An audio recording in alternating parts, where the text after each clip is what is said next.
Microphone check. 1, 2. The microphone check. 1, 2, 1, 2. The microphone check. I got my headphones tuned between two different AM stations, and my briefcase is full of declassified information. Declassified. Good evening and welcome to News from Neptune for the fifth week of 2016. I'm Carl Estabrook. For 25 years, this program has been a weekly hour of spontaneous and unrehearsed discussion of the news of the week and its coverage by the media. First on a so-called community radio station, but I was deplatformed there. Deplatforming is a recent coinage in the university and media. It means depriving someone of a place to speak because of what they're saying. I appreciate the chance to come to you now via Urbana Public Television and YouTube. Our program's name, News from Neptune, comes from Noam Chomsky, who's been writing sensible things about U.S. politics for half a century. Chomsky says that in the U.S. media, quote, either you repeat the same conventional doctrines everybody is saying, or else you say something true and it will sound like it's from Neptune. Tonight, David Johnson, Karen Aram, and I will try to say some true things. It's February 5th. On this day in the year 1917, the Congress of the United States passed the Immigration Act of 1917. Immigration was a hot topic in America a century ago. The act was passed over President Wilson's veto. It was known as the Asiatic Barred Zone Act, and it forbade immigration from nearly all of South and Southeast Asia. A complex set of competing interests that have gone down the memory hole for most of us in terms of the history of America 100 years ago were involved here. Wilson's own racism, probably the most racist of the post-Civil War presidents, and the racism of the United States, which was expanding in the years before the First World War, was balanced with the vast labor unrest in the U.S. in those years and the growth of socialism. The U.S. foreign policy designs on Asia were also bound up with this complex political world in which the U.S. government decided that it would try to add to the list of laws that restricted Chinese particularly, but Asian immigration in general. On this day in 1958, the Air Force lost a hydrogen bomb. They dropped it near Savannah, Georgia, the so-called Taipei bomb, in a rather shallow channel outside the city of Savannah, and they never could find it.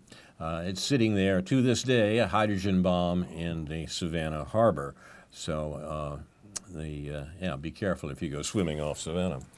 On this day in 1985, Ugo Vetera, then the mayor of Rome, and Chedly Klibi, then mayor of Carthage, met in Tunis to sign a treaty of friendship, officially ending the Third Punic War, which had begun in 149 BC and lasted 2,133 years until the peace treaty in 1985. In the words of Edward de Vere, the evil that men do lives after them. The good is oft interred with their bones. You're watching News from Neptune, an Evil Lives After edition. And David Johnson will enliven the first evil, austerity, I think. David, is that right? Indeed. I want to basically report on the class war that is going on currently in the United States. And the front line of that class war is the state of Michigan. I think most of the viewers have been hearing on the media about the water crisis in Flint. And, this is, of course, as typical corporate media, they don't give a whole lot of background on the causes. And what this originally originated from, as well as other problems in the state of Michigan, goes back to the shortly before the financial crisis in 2008, in which many municipal city governments were persuaded, as well as other, with their pension fund monies, to invest in these high-risk derivatives investments. And then when the 2008 crisis happened. A lot of these municipal governments became insolvent. And the response, unfortunately, to this was instead of trying to help these municipalities or let them declare bankruptcy, either a Chapter 7 or a Chapter 13 or any kind of federal aid, what instead the response was from the Democratic governor at first and then continued to this day with the Republican governor, Snyder, is to basically put what they call an emergency manager in control of various city governments, and these emergency managers basically are have dictatorial policy, power. They report only to the governor of the state, and their decisions and authority supersedes that of the elected mayor and city council. And Flint was one of these places. And in Flint, the governor appointed this guy named Darnell Early to run the city. And one of those decisions was in order to squeeze more money out of the city to pay back bondholders and other investors, they decided to switch the water supply from Detroit to the Flint River, which has been highly polluted for decades. And now this is, you see on the media, is what's been happening. I mean, we've got a third world crisis happening in one of the richest countries of the world here. And, you know, this is ridiculous. And, of course, a lot of the people in Flint, Michigan are fighting back. There's been lots of protests. And one of the proposals is to basically to stop paying water bills and just refuse. What really has been sort of, to add to that, I guess there's been all sorts of people around the country donating bottled water. The federal government has donated some, resources to get filters, which it turns out aren't going to work against lead poisoning, but also to provide bottled water, which the National Guard has been distributing. But what's interesting is a lot of undocumented people have been denied this water. They put a rule in to say that basically people had to show identification proving that they were citizens to get water. I mean, this is just unbelievable. But this doesn't just, stop with Flint. I mean, actually, before this happened in Flint, there are other things going around the state, in particular in Detroit. Detroit has been devastated by globalization, in particular the deindustrialization of the city. The city of Detroit has lost about probably close to half of their population since the 1970s. And Detroit is, when you see photos or film footage of it, or if you happen to go there in person, you'll see entire city blocks that are vacant except for maybe one or two boarded up houses. I mean, you see huge sections of the city of Detroit that are like that. What's interesting, though, is that large investment groups have been buying up a lot of these blocks. I mean, 10, 12 square blocks at a time. And what it seems like is going on here is that they're trying to basically remake Detroit in their own corporate gentrified image. Going along with that, the water system in Detroit was privatized, and people's water bills over time increased 10 to 20 fold. And this was basically an effort to try to push the poor and working class out of the city center of Detroit to make way for condos and other gentrification development. And, of course, the people have been fighting back there, but it didn't stop there. The Detroit public schools have been neglected as far as infrastructure and other things for quite some time now. This is a familiar tactic with neoliberal austerity, into which they starve the public sector, in particular with schools. We've seen this happening in Chicago, not too far away from here, to where they'll let schools deteriorate to the point that they're saying, see, public schools don't work. We're going to basically close them down and then reopen them as privatized corporate charter schools. And this is what's going on in Detroit. Teachers have class sizes as large as 50 students per class. There's mold and rats all over the place, as well as insects all over the place in the schools.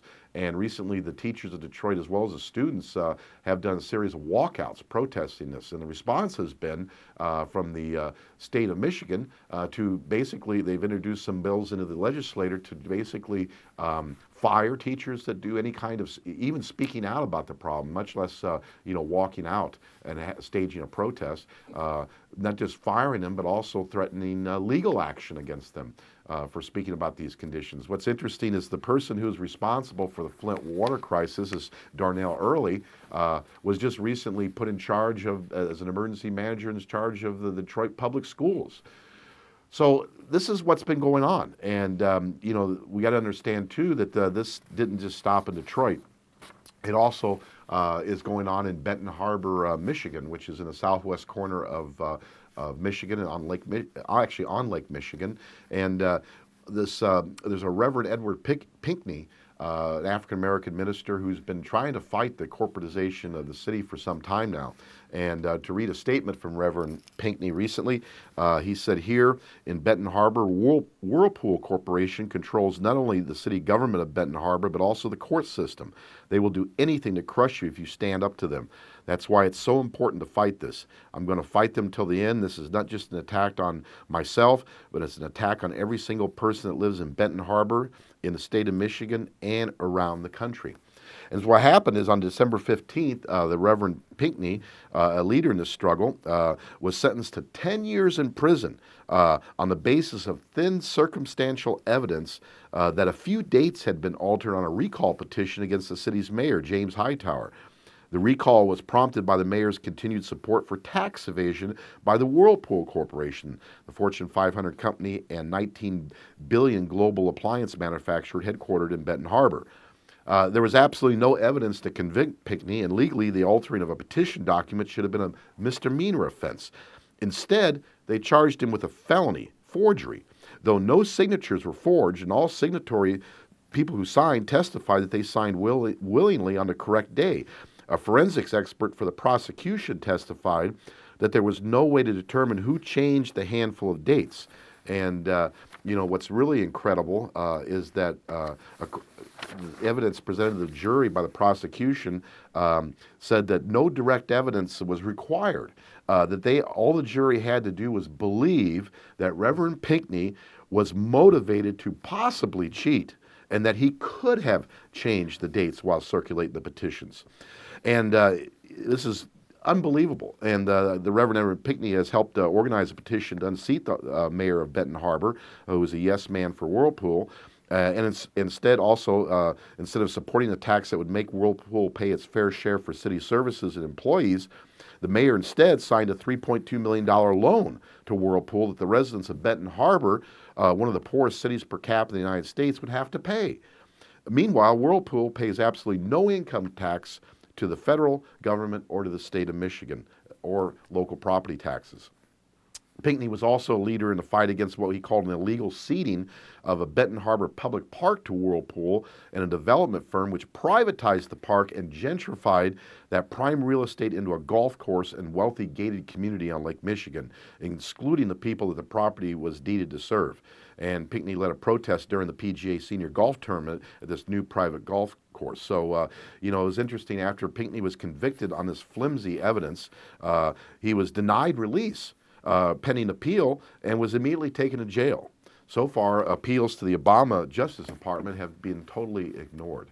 I mean, this is just unbelievable stuff that's going on. And frankly, if they get away with this in Michigan, this is probably going to be the model that they're going to be pushing on the rest of us in the country. And it looks like Chicago might be next with the recent news about Rauner wanting to take over the Chicago public school system, which for years has not been a publicly elected body. It's been basically a body appointed by the mayor in which they've allocated money that was intended from TIF district money, to go to the schools, to various corporate projects, to Mayor Rahm Emanuel's cronies like Penny Pritzker, who's the heir of the Hyatt hotel chain, who was also appointed to as Obama's Commerce Department. And prior to one of the former Chicago public school heads was Arnie Duncan, who was a major backer of privatized corporate school privatization, who also Obama appointed as the head of the Department of Education. And we got to remember that Rahm Emanuel, the currently embattled mayor of Chicago, was Barack Obama's right-hand man in the White House before he left the White House to run for mayor. And you know, a lot of speculation about why he left a cushy job in Washington, D.C. to run for mayor. And I believe, you know, in my conspiratorial thinking, which is based on fact, by the way, that he was basically assigned there to go into Chicago and try to do the liberal, neoliberal austerity in that city, in particular focusing on privatizing public schools. So this is, like I said, this is what's coming our way, and we got to be aware of it, and we have to fight back.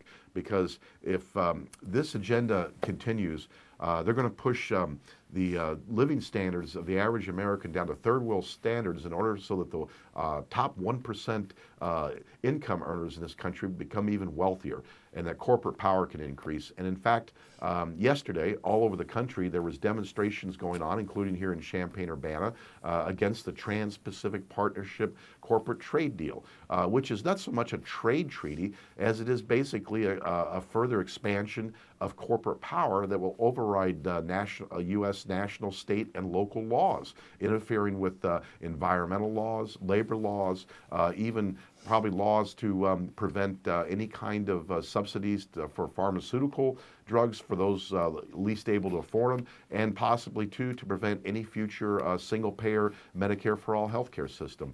So this is a reality, folks, and we've got to be aware of it, and we have to start fighting back. And one of the major things you can do right now, wherever you live, is to call your U.S. congressmen and senators and tell them to vote no on this Trans-Pacific Partnership deal that President Obama and his Republican allies and some of the probably about half of the Democrats in the Congress, maybe less than half, are trying to push for their corporate benefactors. Thank you, David. You're watching News from Neptune, and we're hearing really quite shocking accounts of the program of austerity that has characterized the Obama administration across the country, and not just in the state of Michigan, but quite noticeably there. Most Americans who listen to the major media don't realize the fights about austerity they hear about in Europe are paralleled by programs in this country. We're just not quite so public about it. We're not quite so aware of what's going on in both in Europe and in the U.S. The lifestyles, if you like, of the majority are being confiscated to support the minority, a tiny economic elite. Austerity, making things stricter, making things more austere, is an economic interpretation of the rigorization that is being encouraged by neoliberal governments across the world. The fact that it's occurring here at home is hidden by the way we talk about these things. In last night's debate between Senator Sanders and Hillary Clinton, there was a absence of understanding of what the Obama administration's economic policies have actually been.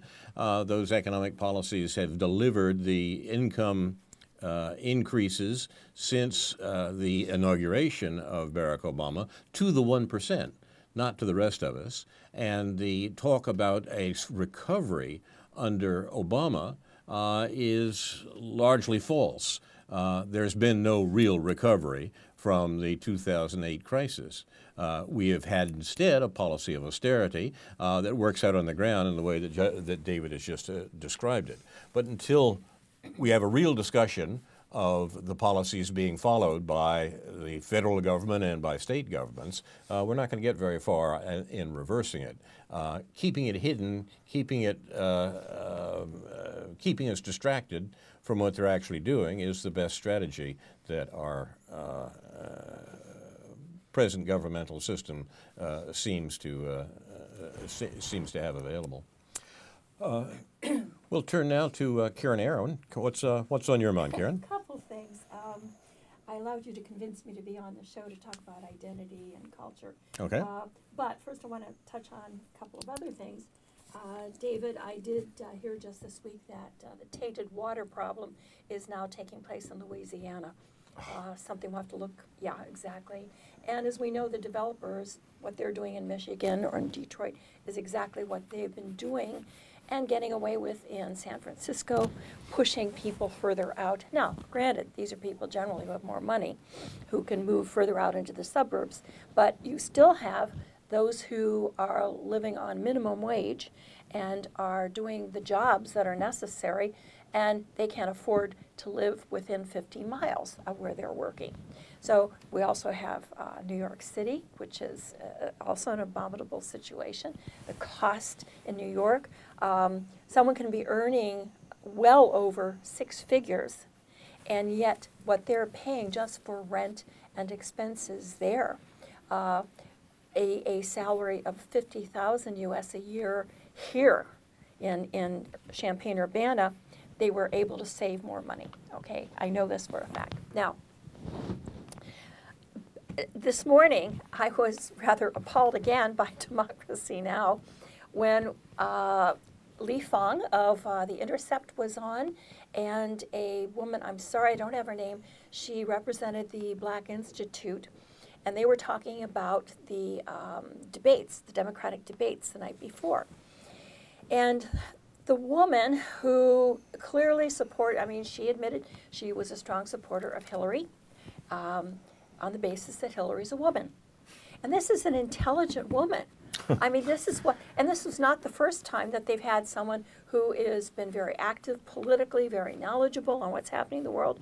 They had a woman professor, a white woman professor here a few weeks ago, saying the exact same thing. They really believe that we need a woman president, we need to be the first, Hillary should be the first, that we need to break the glass ceiling, blah, blah, blah.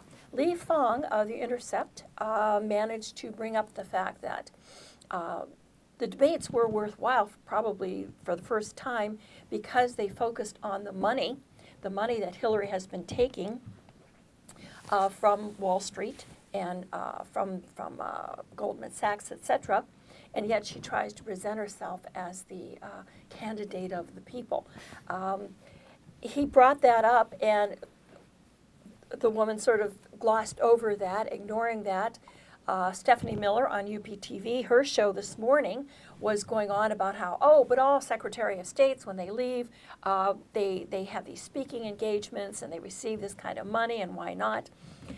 And I thought, what's wrong with people that they don't focus on what is really happening? And Lee Fong tried to point that out, that when you take money, whoever you're taking that corporate money from, they own you. He was also pointed out that Hillary's record in Libya, her foreign policy record, yes, she has more experience on foreign policy, perhaps than Bernie, but look at her experience. Yeah, right. And the focus that we have on the emails, the email problem, that even isn't focused where it should be. And that is what took place, the killings. All of this was, to me, again, thank God for Lee Fong, but and The Intercept.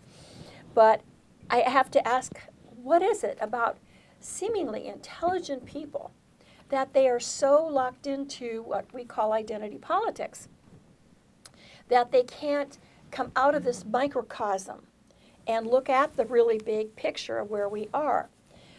And I go back to my own experiences with identity, because I've lived in a foreign culture, and I've had, in fact, I was dealing with 2 separate cultures in Thailand, Thai culture as well as Chinese culture, and I lived within both. But because I had a very strong developed sense of identity, I was able to sort of cherry pick those things from Asian culture that I liked and appreciated without being overwhelmed by it and keeping my we'll call it my American hat. But let me make that very clear. It was really my values, which tended to be very anti-war, and a strong sense of what I want to see is egalitarianism, which developed not in my early childhood. And I'm sorry to make this about myself, but that's the only way I know how to explain it. I'm not an expert on any of this. I'm speaking only on behalf of myself. We're not born with a sense of identity. It's usually imparted to us by our parents first. For me, it was red hair and Irish Catholic. And that was all I really knew until I became more aware that, oh yes, Democrat in my teen years. There's also that whether you're good in sports, whether you're good at art, whether you're good at something. And in today's world, I know when I was raising my children, going back, We try to develop skills in our children so that they'll develop self-confidence and, as a result, a strong sense of self-identity. And this is very important, especially when they enter adolescence, because they're bombarded with peer pressure coming at them from all realms. Today's world, not only is it peer pressure, but it's the internet, it's the entertainment world. I mean, there's just so much going on that they have to deal with. So you want to imbue certain values within them. And that takes on the aspect of, well, who we are, you know, what are we good at, and because a skill is something you feel confident in because you've earned it. But then it's also interest. You want to imbue your children with interest, whether it's art. Maybe you're not an artist, but you appreciate art, theater. Maybe you're not a skilled athlete, but you enjoy watching the games and you know the players and you know all the plays. How you identify yourself as a dancer or a musician. These are skills that you want to imbue in your children, but most of all, values. And that gets to be very sticky, because if you don't want to preach too much at them, otherwise they'll often rebel, but you do want to imbue values that they can take with them later in life. Now what happens by the time we reach our 20s and we get busy with our education, with our jobs, we hope to maintain values, but often we're impressionable. And I did see this living within a foreign culture. I saw how young women who maybe never went beyond high school or didn't even finish high school, they married Asians, they came to live there, they had children. We call it going native. They took on the values of the family within which they had moved into, that they'd married into. And this was not necessarily a positive thing. In fact, it was quite regressive many times. So I felt that I was able to ward off that pressure, which is applied because I was older and I had been to school, I'd been through the process. I knew my values were anti-war. I knew my values were, I had a strong sense of justice, that I was able to maintain my identity and bring back with me. Now, those of us who are involved in politics, it's only natural. We're going to look at the Hillarys of the world. We're going to look at people and say, look at what she has done, people, not at what she says. Look at what she's doing. This is not somebody we want leading us. It's the same thing with Obama. Look at what he's doing, not what he says, not what race he represents. So I have, and I think it disturbs me because exactly what you were just talking about, David, the austerity being imposed upon Michigan. Why do we have to feel a part of Michigan group to feel some sense, or be political activists as we are, to feel this strong sense of revulsion over what the elitist society is applying to them? We have to tell people that, you know, if you don't stand up, it's going to happen here. It's happening already in Chicago, the schools being taken over. So we have to somehow we have to appeal to people on that which they can identify with. And I think it's because most of us don't go as far as our identity or what we believe in, and doing the research that is necessary because life takes over at a certain age. And I think this is very, very serious. And if we don't begin to extend our empathy beyond our borders, and I mean that seriously, to me, the killing of people in other nations should be the most overriding characteristic that we would look for in a leader. And we know that Obama has been killing people with drones, his administration. Even though there are many people who influence him, many advisors and elites, he's still rubber stamping it. He's still saying, go ahead. And in fact, with the, what do you call the cards, Carl, that you refer to? Yeah. That's from their account of Right. how the drone targets were chosen, Right. from baseball cards prepared by the CIA. Right. Nothing happens without approval from the White House, okay? So to me, there's nothing more frightening than to see a Hillary in power, and, you know, or even the Republicans who've been talking about, doing away with Iran and all the warmongering that's going on. And I really wonder what it is, what do we need to do to extend our empathy to others who are victims just because they may not look like us, they may not. And I think this is the problem we have where we identify with a football team or a baseball team, so we identify with the Democrats or we identify with Republicans, and we don't look beyond. And that's what this woman on the Black Institute, she just could not get off the identification with a woman being a female, which I found it really insulting. As a female, I like to think that I'm looking at issues above and beyond just that of gender. So. Thank you, Karen. You're watching News from Neptune. Response to this, David? Well, as far as what you pointed out, Karen, and very rightly so, about that more Americans need to be aware of what our government's doing internationally.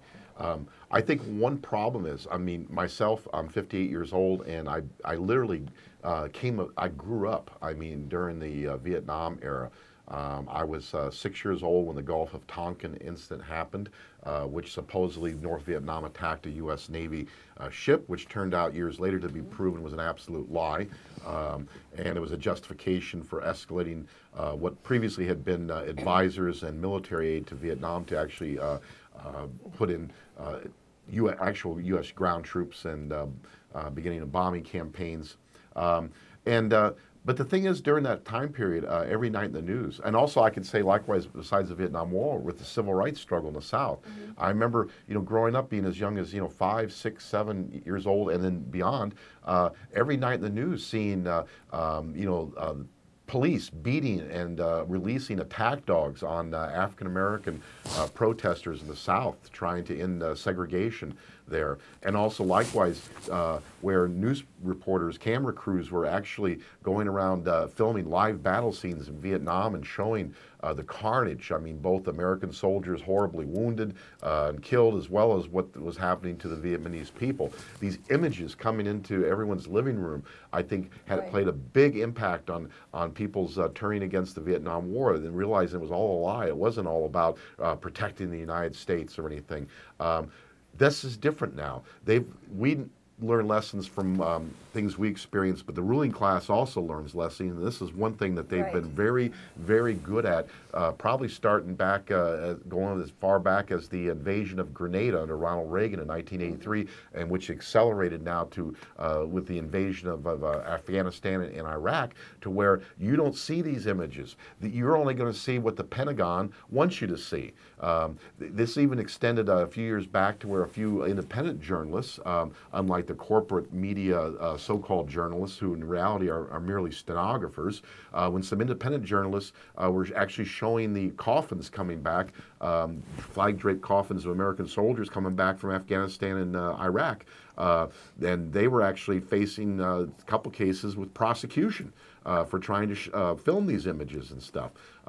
It's all about the average person, they get up, they go to work and then they come home to their family and maybe do a few, things in the community. But other than what they experience, their day-to-day experiences, the only other information they get normally about what's going on in other parts of the country and definitely in other parts of the world is what they see through the corporate media. And if they're not seeing these images, the gritty rawness of them, it's as aloof as a video game, literally. And I think this is one of the big problems, of course. And of course, what you're talking about as far as someone urging someone to vote for a woman just because she's a woman, my God, I'd love to see a woman president myself. However, I don't want... You have another woman in mind, though, right? But I don't want to see a Hillary Clinton, a Margaret Thatcher, or a Condoleezza Rice. Right. I want to see a Cynthia McKinney, possibly even Elizabeth Warren, or maybe Jill Stein. Yeah. I was going to say Karen Aram, too. I'd love to see you president. No.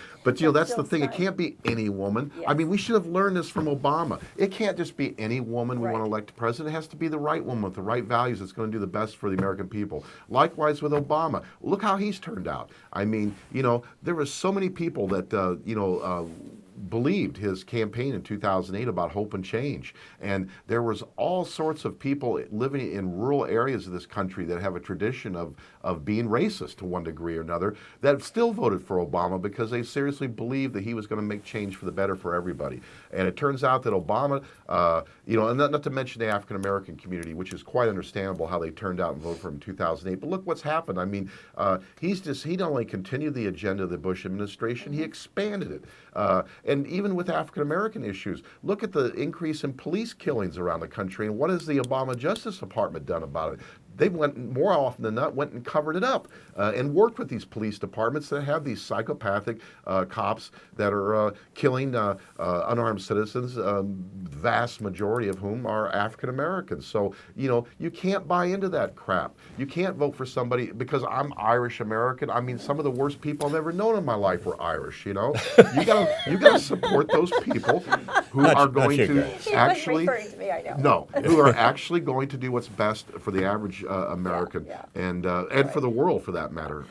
So that's my little soapbox reaction to that, I guess I should say. Let me comment on that, and that's why I loved Jack Kennedy when I was, when I was able to vote. I just God thought, help you. because he was Irish Catholic, and it was so great. Yeah.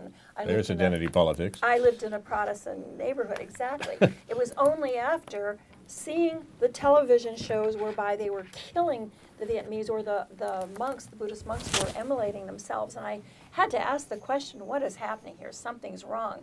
Now, my empathy extended to the Vietnamese, to the victims. Within my family and within my community, the only empathy they were able to extend was to the soldiers coming back in body bags.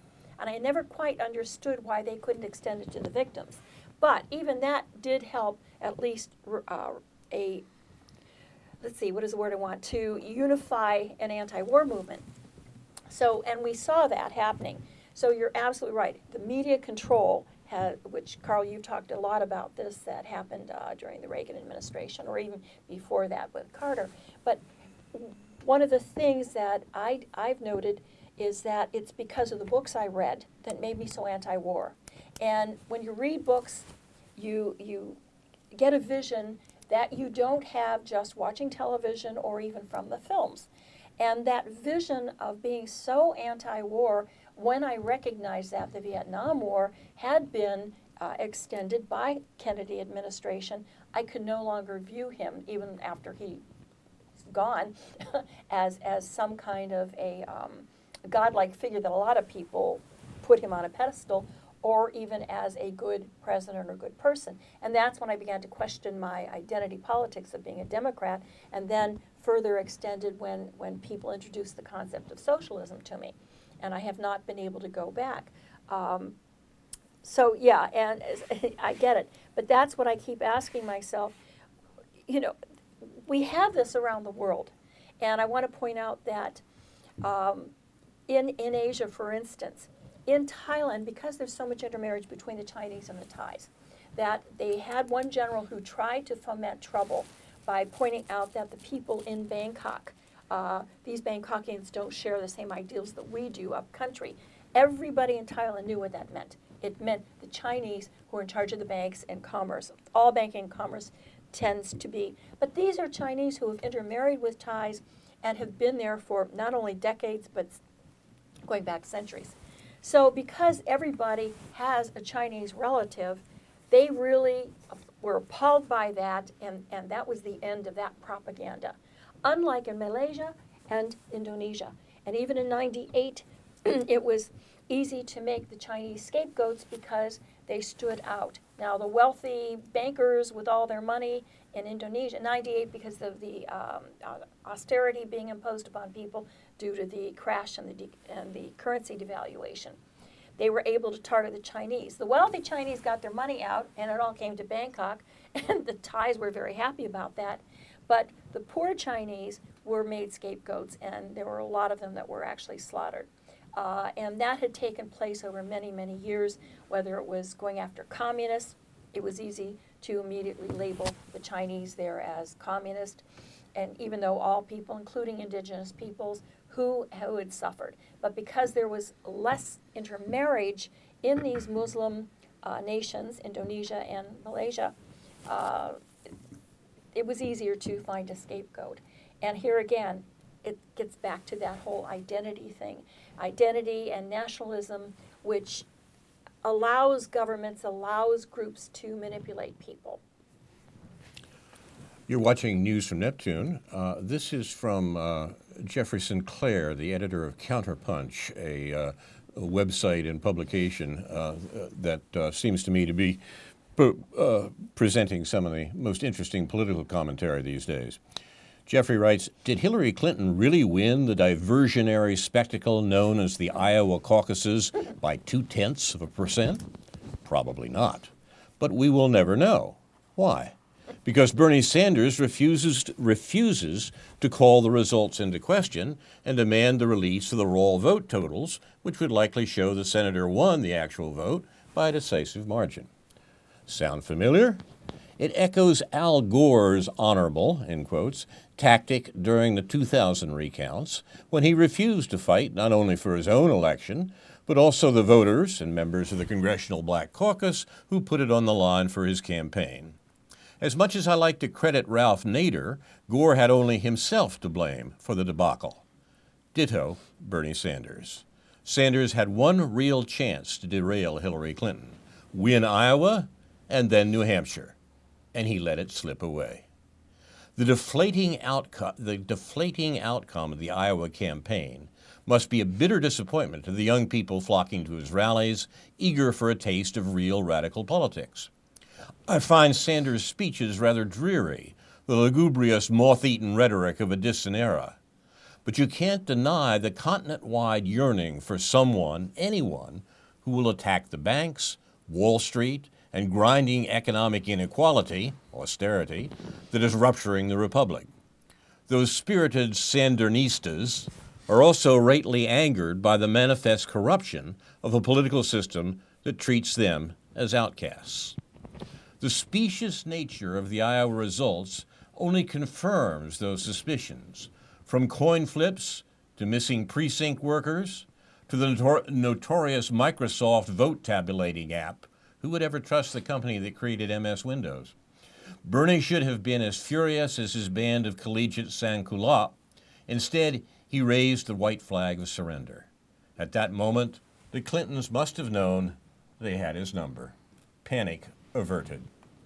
Sanders seems to have learned how to campaign from reading Andreas Capellanus' Art of Courtly Love, the medieval code of chivalric conduct for romantic knights.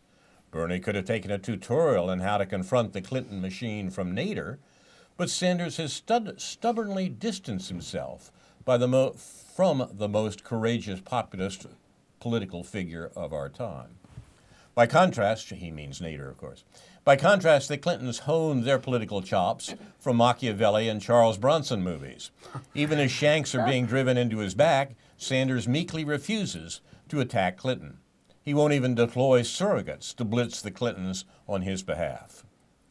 Yet the Clintons stands for everything Sanders claims to be against. They are the chief architects of the neoliberal takeover of the Democratic Party. They push austerity programs at home and abroad. He's talking about the Clintons, he and she right now. They push austerity programs at home and abroad while giving Wall Street traders the keys to the Treasury. The slashed banking regulations and weakened environmental and food safety. They slashed banking regulations and weakened environmental and food safety laws. They've rammed through job-killing trade pacts from NAFTA to GATT and the WTO to the current ones. They've supported interventionist wars from Kosovo to Colombia, Iraq to Libya. They gutted welfare, expanded the drug war, and institutionalized the federal death penalty, all in the name of political realism. But Clintonian pragmatism only runs one direction, to the right. And Jeffrey Sinclair, who's writing this piece for Counterpunch, references here the very good little book by Diana Johnstone, Queen of Chaos, about Hillary Clinton's real politics. And we can add Doug Henwood's My Turn about Clinton's run for the presidency. Hillary knows Sanders' pressure points. Anytime Bernie even talks abstractly about her perfidious ties to Wall Street and Goldman Sachs, she emits a yelp of faux outrage charging sexism and demanding that Sanders apologize for, quote, going negative, close quote. This was all on display last night in the debate between the two of them. The Clintons must chuckle every night on their Snapchat account about how easy it is to shame Sanders back into the posture of dutiful impotence. He's the dog that doesn't bite or even bark. It's one thing to chivalrously declare that Hillary Clinton's email scandal is a manufactured controversy beneath debating. It's not. But it's something else entirely to let Hillary, who won Henry Kissinger's seal of approval, slither off the hook for the Libyan debacle itself, an intervention that Clinton seemingly had to force down Obama's throat. Libya is now the latest staging area for ISIS in North Africa. Of course, Sanders also supported the overthrow of Gaddafi, and he's not one to apologize for his own mistakes. Meanwhile, the Clintons are sharpening their campaign cutlery. These are the same people who deployed 2 staffers to Iowa in the heat of the 2008 campaign to publicly smear Barack Obama as a cocaine dealer. In fact, that's quite true. That was a Clinton family operation. They thought they were going to lose, and indeed they did. In fact, the entire premise of HRC Hillary Clinton's run against Obama was that America would never elect a black president, and so, perhaps most notoriously in South Carolina, she and Bill played to racial prejudices within the party and the press. But Obama was made of sterner stuff and fought back aggressively, tagging Hillary again and again for her rancid vote to authorize the Iraq War.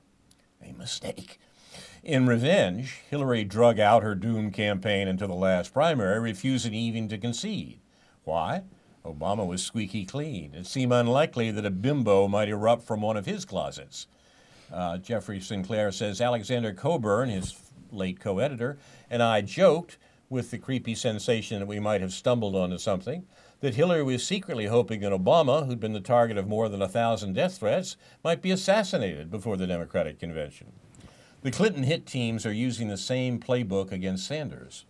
This time around, the Clinton attack dogs are red-baiting Sanders, while seasoning the anti-communist slurs with a sprinkling of Southern anti-Semitism. Did you know Bernie's a red? America will never elect a socialist. If he's nominated, he'd bring the entire party down with him. There's even a whispering campaign now sweeping South Carolina about Sanders' religion. Did you know he was a Jew? Not only a Jew, but an atheist Jew? A communist atheist Jew? So it goes. This is all being bruited about in South Carolina. What else would you expect from the Clintons' current political sicario, David Brock, the man who slimed Anita Hill? These people have been doing this for a while. Yes. In reality, the Sanders revolution was over before it started. The revolutionary aspiration expired the moment Sanders decided to run in the Democratic primaries instead of as an independent, where he might have proved a real menace to the neoliberal establishment. Revolutions are not led by well-meaning wimps. Revolutions are about seizing power. They're about righting wrongs. Revolutions demand fierce confrontation and, as Robespierre might say, sharply administered accountability. But Sanders was never interested in a real revolution. He's more Hubert Humphrey than Che Guevara, a timid reformer, an old-time liberal ranting in the antechambers of a party that has long since made its Faustian bargain with the agents of austerity. For the Democrats, there's no going back from that deal of shame. Left and right, the sour mood of the country burns for a true political and economic rebellion. It may well happen, but look for it out in the streets, not in the hollow rituals of these elections. Jeff says, Jeffrey got it right, friends? The only thing I question is, I thought Bernie was going to challenge the Iowa vote or the coin toss, but, so I don't know. Good point. There was noise made thought- about that, but I don't think there's any decision made on it. I haven't heard that they've done so. I don't know, so I was just wondering how up to date, but it sounds like He wrote Jeffrey's. this last night. Yeah, so so he's after pretty the up to debate. date on that. Yeah. And I agree with him on the revolution, and Chris Hedges has been saying this all along. Electoral point on that. politics, it's nice to have someone in power that you feel will at least listen to your concerns or be sensitive, but at the end of the day, it's going to happen in the streets. That's It's going to be the people rising up against the government that is owned lock, stock, and barrel by the corporates and the financial Wall Street. That's it. David Blankfein decided that Sanders was dangerous this week. Did you hear that? Indeed. Did? And there was an interesting story in Forbes, I think, about the number of the very rich in America, the 1%, as we say, who are busily buying exclusive estates outside the country. Right, I heard that too. In yeah. Latin America and elsewhere, notably in the Persian Gulf, by the way, too. Right. Where they can be defended by local authorities. Right. There are some people amongst the American 1% who are worried that it could get very bad. Yeah. But, I think maybe that's... maybe they're being overcautious given the state of American politics right now. I fear you're right, Carl, and I wish it weren't so, but Yeah, Karen, I definitely agree that real change comes out in the streets. But I do think that elections do play a part. It's another tool in the toolbox, if you Right. will. I just think too many people rely exclusively on that one tool, that Yeah. of being electing. I mean, especially at the local level, it can be very effective. And if we're ever going to change things, we need to do both.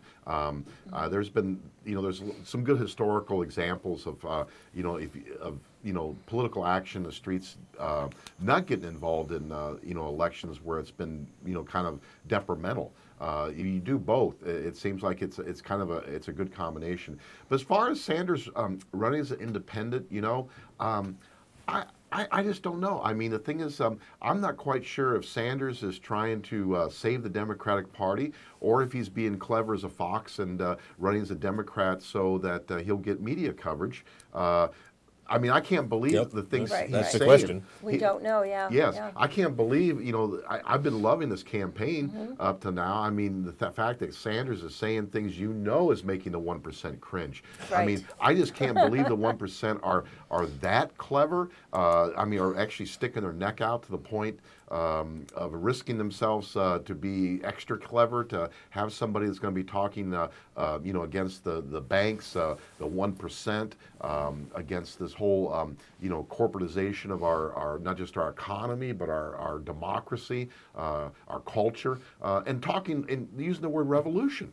This is some interesting stuff, and it seems to be a lot of people are responding to it. Well, the corporate people are hungry for change. They're starving Exactly. for change. That's right. But David, the corporate media isn't giving the coverage to Bernie Sanders the way they should. Trust Indeed. me. In fact, they're giving very little coverage to what he is As little saying. as possible. Yes, but he exactly. would get even less. I mean, Jill Stein's a perfect case right. in point. Yeah. I've had Right. somebody just tell me the other day, well, Jill Stein won, she ran in 2012, and she only got 1.5% of the vote. That's Right. pretty miserable. I said, well, I tell you what, okay, let's do this. Take away all the ballot all the states that have these horrible ballot access laws that prevent any kind of third party or independent candidate from getting on the ballot. Illinois is one of the worst.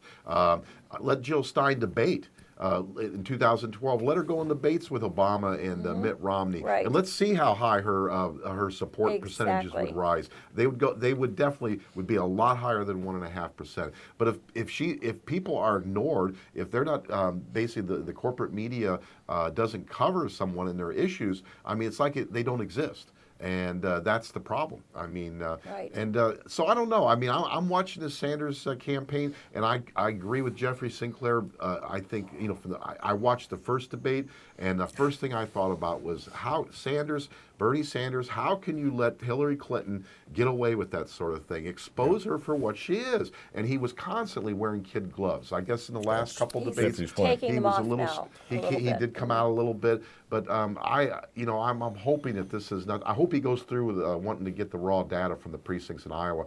And I think the analogy with Al Gore in 2000, which by the way, it wasn't Ralph Nader that cost Al Gore the election. Right. It That's was right. fraud in Florida and Al Gore's backing down at the request of his corporate masters, and even after that happened, there was all sorts of calls for the AFL-CIO and the unions to go out on a general strike.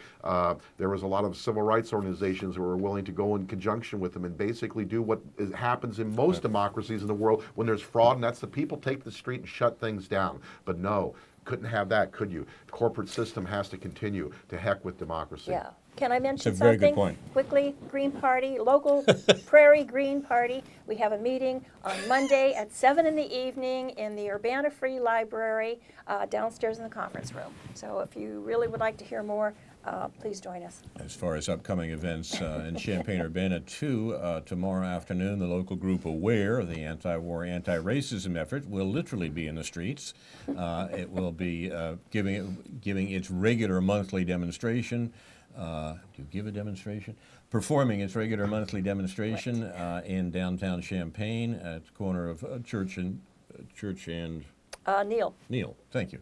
From 2 to 4 p.m. On just the issues that we've been talking about this evening. So if you would like to come join us and demonstrate against the war that's being carried on by the United States, regardless of what party is in power, you are welcome to do so.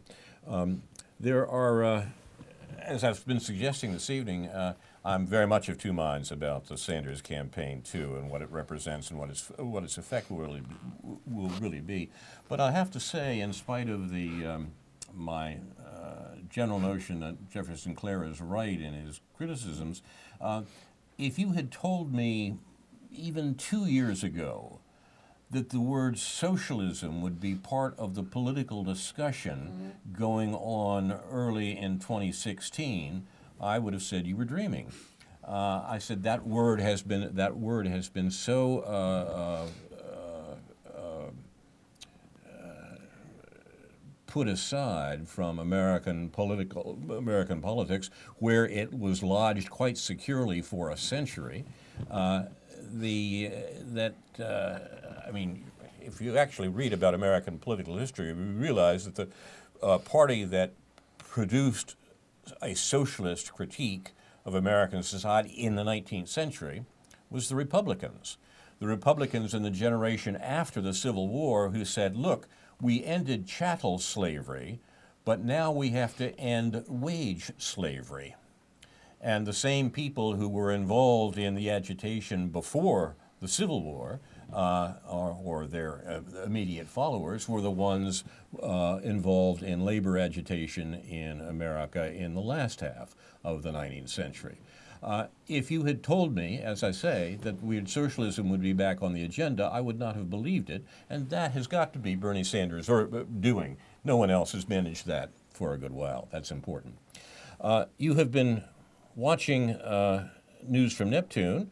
Do we have a concluding comment from Well, one either of other you? thing, I think we have to point out that Bernie is a democratic socialist, which is in keeping with Scandinavian and European socialism.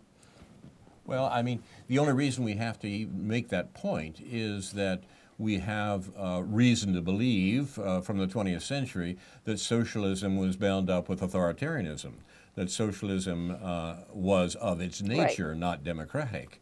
Now, the people who believed that were the two great power systems of the 20th century, the U.S. and the USSR. And, they believed that for their own purposes, so to speak. The actual socialist tradition was, in its essence, democratic because it called for democratic control of the economy, not just of the politics. Right. You've been watching News from Neptune for the 5th week of 2016. I'm Carl Estabrook. My discussants tonight have been David Johnston and Karen Aram. Our thanks to our directors and producers, Jason and Yosef.